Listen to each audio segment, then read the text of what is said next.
আসসালামু আলাইকুম বন্ধুরা, আশা করি আপনারা সকলেই ভালো আছেন। হযরত আদম আলাইহিসসালাম ছিলেন পৃথিবীর প্রথম মানব এবং ইসলামের প্রথম নবী।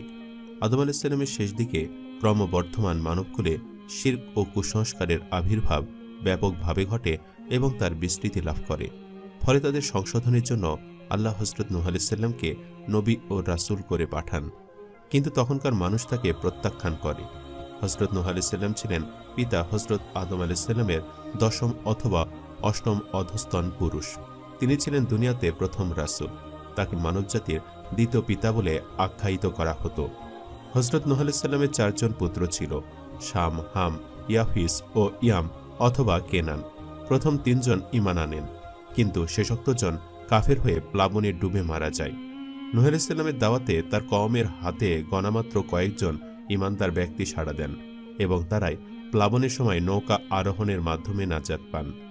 যুগে যুগে আল্লাহ তাআলা প্রত্যেক নবী কিংবা রাসূলকেই কোনো না কোনো মুজিজা বা অলৌকিক ক্ষমতা দিয়ে পৃথিবীতে প্রেরণ করেন, অথবা প্রত্যেক নবীকে ঘিরে রয়েছে কোনো না কোনো অলৌকিক কাহিনী কিংবা বিস্ময়কর ঘটনা। হযরত নূহ আলাইহিসসালামকে নিয়ে পবিত্র কোরআনে তেমন কোনো বিশেষ মুজিজার কথা না থাকলেও তাকে ঘিরে রয়েছে মহাপ্লাবনের অলৌকিক ইতিহাস। হযরত আদম আলাইহিসসালামের দুনিয়ায় আবির্ভাবের পর মানুষের মাঝে শিরক কুফর ছিল না বললেই চলে। তখন মানুষ পৃথিবী আবাদকরণ ও নানা মানবিক কাজ নিয়ে অনেক ব্যস্ত থাকত। কালের বিবর্তনে মানুষের মাঝে শিরক এবং কুফরের আত্মপ্রকাশ ঘটে। মানুষ এক আল্লাহর একত্ববাদ ছেড়ে নানা জিনিসের পূজা করা সহ ইসলামের নানা বিধান অস্বীকার করা শুরু করে। বিশেষ করে হযরত নূহ আলাইহিসসালামের উম্মতদের থেকে প্রবলভাবে এই কাজের সূত্রপাত ঘটে। ওয়াদ, শুয়া, ইয়াগুত সহ নানা গোত্রের মানুষ কবর এবং মানুষের মূর্তি বানিয়ে তাদের পূজা করা শুরু করে। কালক্রমে তাদের কাছ থেকেই আরবদের নিকট মূর্তি পূজার উপস্থিতি ঘটে। নূহ আলাইহিসসালামের কওম নানাবিধ সামাজিক অনাচারে মগ্ন হয়ে গিয়েছিল। এই জাতিকে গোমরাহি থেকে মুক্ত করার জন্যই আল্লাহ নূহ আলাইহিসসালামকে প্রেরণ করেছিলেন। পবিত্র কোরআনে এ ব্যাপারে অনেক আয়াত নাজিল হয়েছে। যুগে যুগে আল্লাহ পাক রব্বুল আলামিন অনেক জাতিকেই তাদের পাপের কারণে ধ্বংস করে দিয়েছেন। তদ্রূপ এই জাতিকেও ধ্বংস করার আগে তাদেরকে সতর্ক করার জন্য উক্ত কওমের নিকট আল্লাহ পাক নূহ আলাইহিসসালামকে পাঠান। নূহ আলাইহিসসালাম তাদেরকে বলেছিলেন, হে আমার জাতি, আমি তোমাদের জন্য এক স্পষ্ট সতর্ককারী। তোমরা আল্লাহর ইবাদত করো, তাকে ভয় করো এবং আমার আনুগত্য করো। এতে আল্লাহ তোমাদের ক্ষমা করে দেবেন এবং নির্দিষ্ট সময় পর্যন্ত সুযোগ দিতে পারেন, কিন্তু আল্লাহর নির্দিষ্ট সময় এসে গেলে তোমরা আর কোনো সুযোগ পাবে না। নূহ আলাইহিসসালাম তার উম্মতদের নানা বিষয়ে উপমা দেওয়ার মাধ্যমে এক আল্লাহর একত্ববাদের দিকে ফিরিয়ে আনার চেষ্টা করতে থাকেন। তিনি মহান আল্লাহ তাআলার অসংখ্য নিয়ামতের বর্ণনা দিয়ে তাদের বোঝাতে চান। দিনরাত প্রকাশ্যে গোপনে স্বীয় উম্মতদের দাওয়াত দিতে থাকেন নূহ আলাইহিসসালাম, কিন্তু তার ফল খুব হতাশাজনক। লোকেরা তার দাওয়াতে অতিষ্ঠ হয়ে পালিয়ে যেত, কানে আঙ্গুল দিয়ে রাখত, অশ্রাব্য ভাষায় অনেক গালিগালাজ করত। একবার তাদের গোত্র প্রধানরা সাধারণ মানুষদের ডেকে আনল। তাদের বলা হয় যে, তোমরা তোমাদের পূর্বপুরুষদের দেখানো পথ থেকে বিন্দু পরিমাণও সরবে না, তাদের দেখানো ধর্মে তোমরা অটল থাকো। এরপর থেকে লোকেরা নূহ আলাইহিসসালামের বিরুদ্ধে নানা ষড়যন্ত্র ও চক্রান্ত শুরু করে। তারা নূহ আলাইহিসসালামের উপর নানা অভিযোগ উত্থাপন করে। যেমন তারা বলতে লাগলো যে, আপনি তো আমাদের মতোই মানুষ, নবী হলে তো আপনি ফেরেশতা হতেন।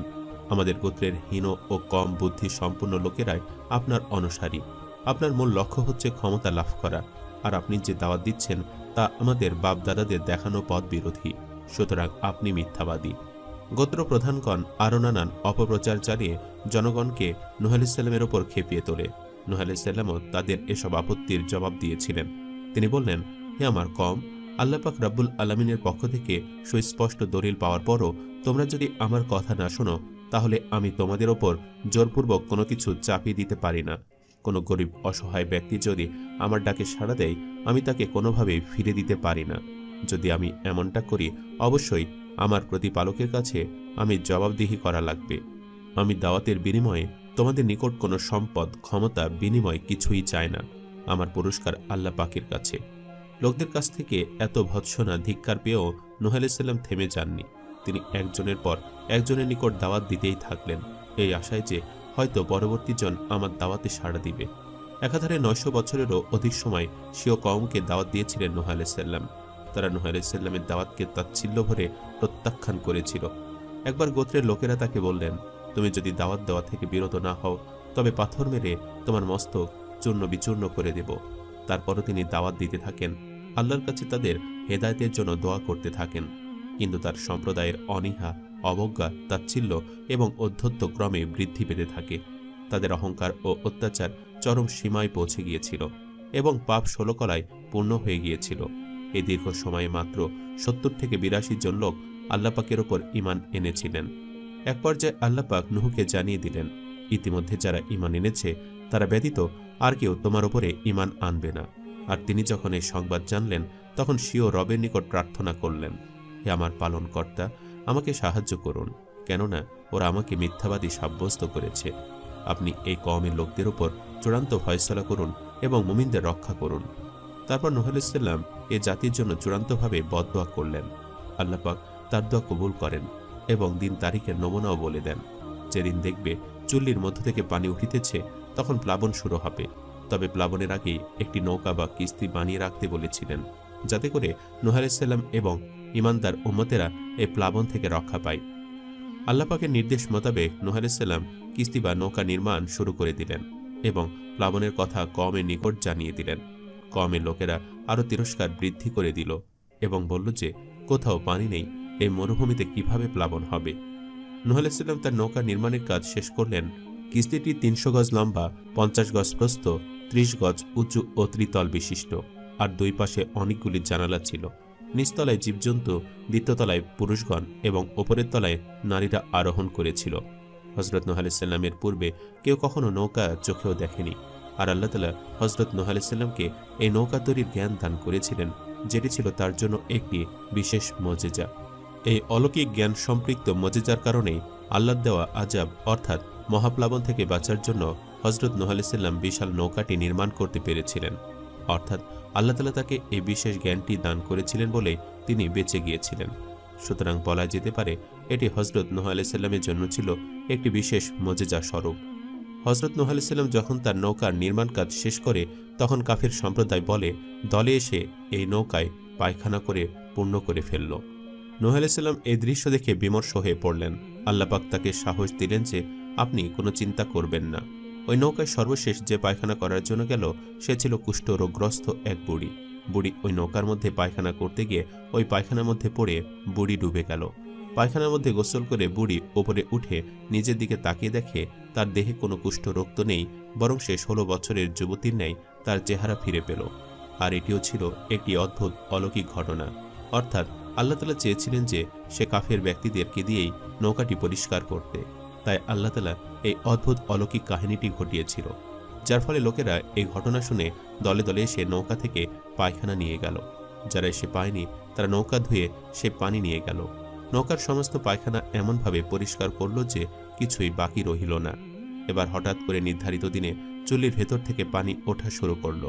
নূহ আলাইহিস সালাম বুঝলেন যে মহাপ্লাবন আসছে। তিনি প্রতিটি প্রাণী থেকে এক জোড়া করে এবং যারা ঈমান এনেছে তাদের ওঠালেন।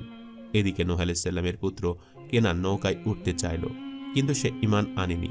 আল্লাহ পাক নূহকে সতর্ক করে বললেন, যদি তাকে নৌকায় তোলা হয় তাহলে নবতী খাতা থেকে তার নাম কর্তন করা হবে। যাই হোক, 40 দিন টানা প্লাবন ছিল, আর এই 40 দিন এত কঠোর প্লাবন ছিল যে পুরো পৃথিবীর অর্ধেক প্রায় ডুবেছিল। এই মহাপ্লাবনে হযরত নূহ আলাইহিস সালামের সময়কার সকল কাফের এবং মুশরিক সম্প্রদায় জলে ডুবে মৃত্যুবরণ করে। কিন্তু মহান রব্বুল আলামিন হযরত নূহ আলাইহিস সালাম এবং বেশ কিছু ঈমানদার মানুষদেরকে সে নৌকার মাধ্যমে জীবিত করে রেখেছিল। অর্থাৎ এত কঠিন মহাপ্লাবনে যে হযরত নূহ আলাইহিস সালাম এবং তার ঈমানদার সম্প্রদায় বেঁচে ছিল, এটি ছিল হযরত নূহ আলাইহিস সালামের জীবনের একটি বিস্ময়কর এবং অলৌকিক ঘটনা। হঠাৎ আল্লাহ তাআলা অলৌকিকভাবে এই মহান কঠিন দিনে টানা 40 দিন তাদেরকে কোনোভাবে কষ্ট কিংবা যন্ত্রণা ছাড়াই বাঁচিয়ে রেখেছিলেন, যেটি এক বিস্ময়কর অলৌকিক ঘটনা বটে। এই প্লাবন শেষ হওয়ার পরে পৃথিবী পানিতে ডুবেছিল। এরপর আল্লাহ তাআলা যখন প্লাবন শেষ করেন তখন অলৌকিকভাবে তিনি সম্পূর্ণ পৃথিবীর সৌন্দর্য আবার ফিরিয়ে দেন।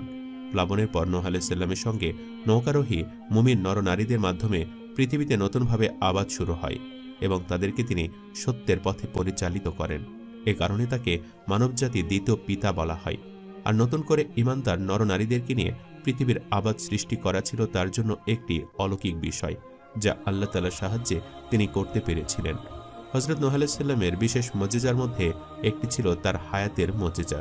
তিনি 950 বছরের দীর্ঘ বয়স লাভ করেছিলেন এবং সারা জীবন পথ ভোলা মানুষকে পথে আনার জন্য দাওয়াতে অতিবাহিত করেন। কোরআনে 43 বার নূহ নবীর উল্লেখ পাওয়া গেছে। কোরআন অনুসারে নূহ আলাইহিস সালাম 950 বছরের দীর্ঘ বয়স লাভ করেছিলেন এবং সারা জীবন মানুষকে সঠিক পথে আনার জন্য কাজ করেন, কিন্তু তার জাতি তাকে প্রত্যাখ্যান করে। আদম আলাইহিস সালাম 960 বছর বেঁচেছিলেন এবং নূহ আলাইহিস সালাম 950 বছর জীবন পেয়েছিলেন। আদম ও নূহ আলাইহিস সালামের দীর্ঘ বয়স আল্লাহর বিশেষ দান ও তাদের জন্য মুজিজা স্বরূপ ছিল। আল্লাহ তাআলা সকল নবী এবং রাসূলদের উসিলায় আমাদেরকে উত্তম হেদায়েত দান করুক, আমিন। সম্মানিত দর্শক, ভিডিওটি আপনাদের কাছে কেমন লেগেছে তা আমাদের কমেন্ট করে অবশ্যই জানাবেন। আর সবাই আমাদের সাথেই থাকবেন। আজ তাহলে এই পর্যন্তই। আপনারা ভালো থাকবেন, সুস্থ থাকবেন। আল্লাহ হাফেজ।